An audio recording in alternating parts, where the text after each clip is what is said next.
वडिलोपार्जित मालमत्तेमध्ये आपला हक्क स्वतंत्र किंवा विभक्त करून मिळण्याकरता वाटपाचा दावा हा एक उत्तम पर्याय आहे. दिवाणी न्यायालयामध्ये दाखल होणाऱ्या प्रकरणांपैकी बहुसंख्य प्रकरणं ही मालमत्तेसंदर्भात असतात आणि ह्यापैकी बहुसंख्य प्रकरणं ही वाटपाची असतात. मग वाटपाचे दावे एवढ्या मोठ्या प्रमाणावर का दाखल होत आहेत? वाटपाच्या दाव्यामध्ये नेमकी लोकांची मागणी काय असते आणि त्या मागणीचं मूळ काय असतं? याचा विचार फारसा कोणी करत नाही किंवा तसं करणं हे व्यावसायिकदृष्ट्या चांगलंही नाहीये म्हणून तसं केलं जात नाही.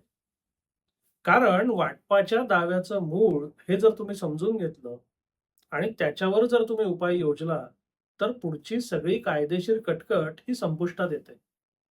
आणि ती कायदेशीर प्रक्रिया आणि कायदेशीर कटकटच जर संपुष्टात आली, तर मग एक खूप मोठं दुकान जे आहे ते बंद करायची वेळ येते. म्हणून वाटपाचा किंवा वाटपाकडे फक्त कायदेशीर दृष्टिकोनातनं, संकुचित दृष्टिकोनातनं पाहणं, हे या सगळ्या दुकानदारांकरता अत्यंत महत्वाचं आहे आणि तसंच ते बघितलं जातं. पण ह्या प्रकरणामध्ये माझा वैयक्तिक अनुभव जर सांगायचा झाला, तर गेल्या साधारणतः एक 17-18 वर्षामध्ये वाटपाच्या दाव्याकडे आम्ही आधी माणसांकडे आणि नंतर मग प्रकरणांकडे बघायला सुरुवात केली. आणि तुम्हाला आश्चर्य वाटेल, यानी फार वेगळे परिणाम दिसून आले. म्हणजे एखादी व्यक्ती जेव्हा वाटपाचा दावा करण्याकरता आपल्याकडे येते, तेव्हा त्याला वाटपाचा दावा हवाय, त्याला मालमत्तेतला हक्क हवाय, हे तर स्पष्ट झालेलंच असतं. पण बरेचदा याचं मूळ दुसरीकडे कुठेतरी असतं. म्हणजे केवळ मालमत्ता, त्यातला हक्क स्वतंत्र करून घेणं, त्यात स्वतंत्र राहणं किंवा त्यात स्वतंत्रपणे त्याची विक्री करणं, हे सगळे जे उद्देश असतात ना, हे फार वरवरचे उद्देश असतात. खरा जो उद्देश असतो किंवा याच्या मागे उद्युक्त करणारं खरं जे कारण असतं, ते खोल कुठेतरी असतं आणि ते भावनिक किंवा मानसिक असतं. म्हणजे या अशा लोकांसंदर्भात माझ्याकडे आल्यानंतर जेव्हा मी प्रत्येकाशी अशी चर्चा केली, की तुम्हाला वाटप नेमकं का हवंय? तर वाटप नेमकं का हवंय याचं पहिल्यांदा अतिशय साधं सोपं उत्तर दिलं जातं, की मला माझा हक्क हवा आहे. मला माझा हक्क स्वतंत्र करून हवा आहे. मला माझा हक्क स्वतंत्र करून त्याच्यात राहायचंय किंवा विक्री करायची किंवा जे काही असेल ते. मग पुन्हा एकदा आपण सगळं विचारणं गरजेचं पडतं, की हे सगळं तुम्हाला नेमकं का हवंय? म्हणजे ती तुमची खरंच गरज आहे का? समजा तुम्ही ती मालमत्ता स्वतंत्र करून घेतली, तर तिथे खरंच राहणार आहात का? ती मालमत्ता समजा तुम्ही स्वतंत्र करून घेतली, तर त्याची खरंच विक्री करणार आहात का? हे सगळं करण्याची खरंच तुम्हाला गरज आहे का? असं एकदा नाही, दोनदा नाही, तीनदा नाही, चारदा नाही, अनेकदा विचारलं, की त्या पक्षकाराच्या तोंडातनं त्या वाटपामागचं खरी भावना काय आहे, ते कधीतरी बाहेर येतं. मग आमचे संबंधच आता तेवढे चांगले राहिलेले नाहीये किंवा आमचे संबंध आता राहिलेलेच नाहीये किंवा आमच्या कुटुंबामध्ये काही कटू घटना घडल्या किंवा आमच्यामध्ये काही विसंवाद झाला किंवा वाद झाला आणि मग तिथपासनं ती जी मनं दुरावायला सुरुवात होते. नात्यांमधला संवाद जिथे संपतो, तिथे वादाची बीजं रोवली जातात. कारण वाटपाच्या दाव्यांमध्ये सुद्धा मगाशी म्हटल्याप्रमाणे वरवर पाहता मालमत्ता हा मूळ उद्देश दिसत असला, तरी वाटपाच्या दाव्यामध्ये बहुसंख्य पक्षकारांना किंवा बहुसंख्य वादींना त्या मालमत्तेची तशी काही फारशी आवश्यकता नसते. त्या मालमत्तेशिवाय त्यांचं आजपर्यंतही व्यवस्थित चाललेलं असतं आणि इथून पुढेही व्यवस्थित चालणार असतं. मगाशी म्हटल्याप्रमाणे हा वरवरचा उद्देश असतो आणि मूळ नातं संपुष्टात आलं किंवा मूळ नात्यामध्ये वाद निर्माण झाला किंवा कटुता निर्माण झाली, की त्या बीजाला पुढे जे फाटे फुटत जातात ना, त्यातला एक फाटा असतो वाटपाचा दावा किंवा वाटपाच्या अनुषंगाने पुढे केली जाणारी प्रकरणं. हे जर आपल्या लक्षात आलं, म्हणजे वकील म्हणून माझ्या जर हे लक्षात आलं, की हा माणूस कुठेतरी दुखावलेला आहे. यांच्या कुटुंबात काहीतरी अप्रिय घटना घडलेली आहे, वादविवाद झालेले आहेत आणि तिथे या घटनेचं बीज आहे. हे एकदा लक्षात आलं ना, की आपण त्यांना समजावलं पाहिजे. म्हणजे मी त्यांना अनेकदा समजावतो, की तुमचं बीज जर हे असेल, तर त्याच्यावर उपाय म्हणून वाटप हे होऊ शकणार नाही. वाटप हा त्याच्यावरचा उपाय होऊच शकत नाही. कारण मूळ गोष्ट जी बिघडली आहे ती भलतीच आहे आणि त्याचा बदला म्हणून किंवा आता ती बिघडलीच आहे म्हणून सोक्ष लावून टाकू म्हणून वाटप मागायचं, हा काही फार संयुक्तिक किंवा तार्किक विचार नाहीये. म्हणजे मी तर अनेकदा प्रयत्न करतो किंवा अनेकदा माझा असा आग्रह असतो, की तुम्ही त्रयस्थ वकिलाला पैसे देणार. तुमचा जो नातेवाईक आहे तो त्रयस्थ वकिलाला पैसे देणार. तुम्ही दोघंही ही जी प्रक्रिया आहे, ज्याला मी शिक्षा म्हणतो, म्हणजे प्रक्रिया हीच शिक्षा, या सगळ्यातनं तुम्ही या दिव्यातनं पार पाडणार. तर कशा करता? तर एकमेकांना धडा शिकवण्याकरता? का एकमेकांच्या संदर्भात काही छोट्या-मोठ्या गोष्टी झालेल्या आहेत, त्याचा बदला आणि वचपा काढण्याकरता? हे खरंच करणं गरजेचं आहे का? आणि हे सगळं करून तुमचा मूळ जो दुखावलेला मुद्दा आहे, त्याला काही आनंद मिळणार आहे का? किंवा त्याची काही सुधारणा होणार आहे का? त्याच्यात काही दुरुस्ती होणार आहे का? हे असे अडचणीत आणणारे प्रश्न जेव्हा आपण विचारतो, तेव्हा मला अनेकदा असा अनुभव आलेला आहे, की तेव्हा त्या माणसाला सुद्धा हे कुठेतरी जाणवतं, की अरे माझं मूळ कुठेतरी भलतीकडेच आहे आणि त्याचा उपाय म्हणून मी काहीतरी भलतंच करायला जातोय. आणि याच्यानंतर जेव्हा आम्ही प्रयत्न करतो किंवा तुम्ही आमच्याशी त्रयस्थांशी बोलण्यापेक्षा तुम्ही तुमच्याच लोकांशी बोला ना हो. तुमचे भावंड असतील, आतेमामे असतील, चुलते असतील, पण शेवटी तुम्ही एका कुटुंबाचाच भाग आहात ना. आणि अगदी रामायण महाभारतापासून आपण बघत आलेलो आहोत, की कुटुंबामध्ये काही ना काही खटके उडतच असतात. कुटुंबामध्ये खटके उडणं हे काही फार विशेष नाहीये. बरं बरेचदा तर असं असतं ना, की खटके मागच्या पिढीत उडलेले असतात आणि वाटप पुढची पिढी मागत असते.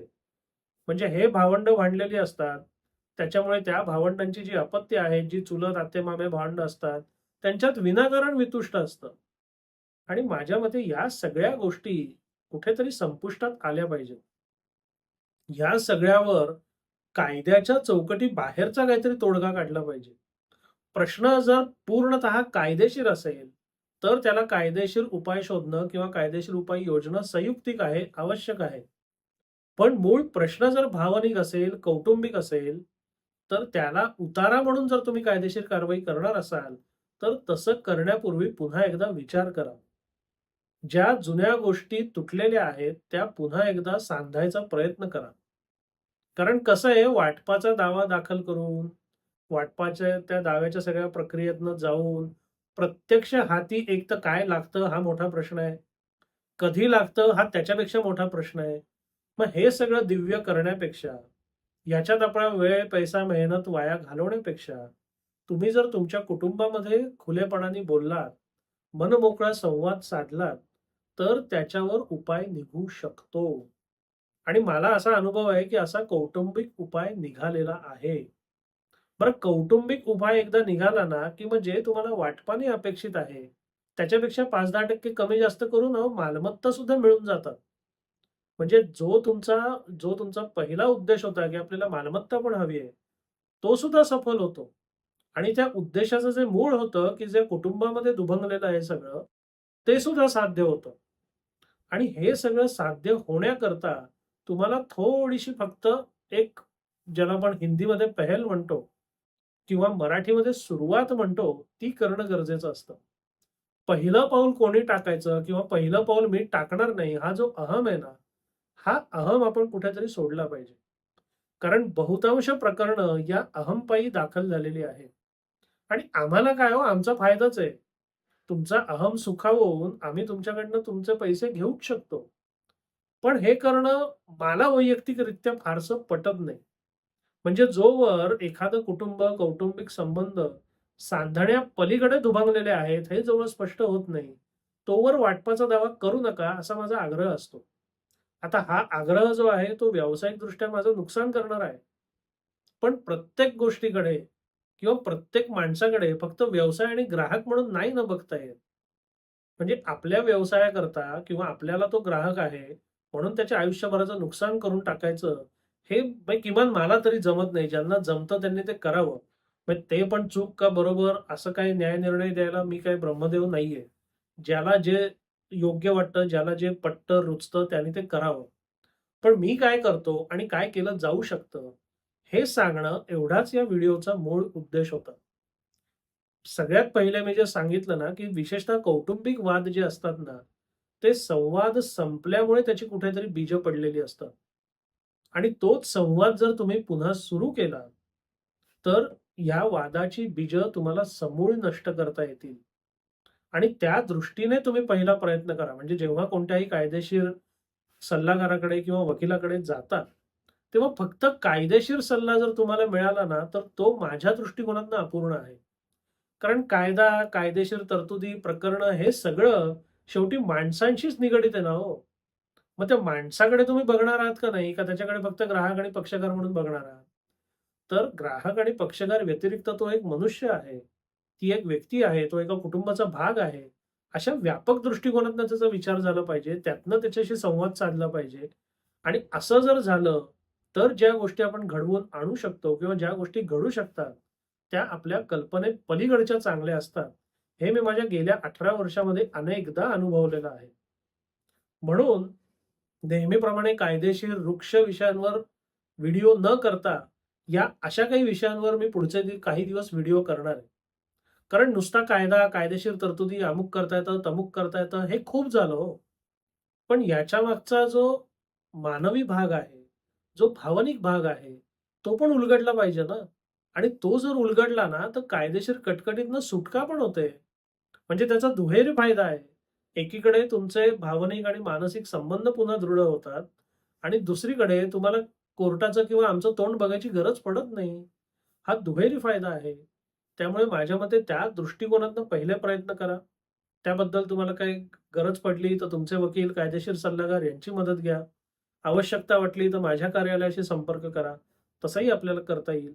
पण कोणताही निर्णय तडकाफडकी घेऊ नका. तुम्हाला आज जे करावंसं वाटतंय त्याचं मूळ कुठे आहे, ते स्वतः आधी शोधायचा प्रयत्न करा. तुम्हाला नाही सापडलं तर त्याच्याकरता व्यावसायिक मदत घ्या आणि त्याच्यानंतरच अंतिम निर्णय घ्या. आपल्याला हा व्हिडिओ कसा वाटला? हा विषय कसा वाटला? अवश्य कळवा. धन्यवाद.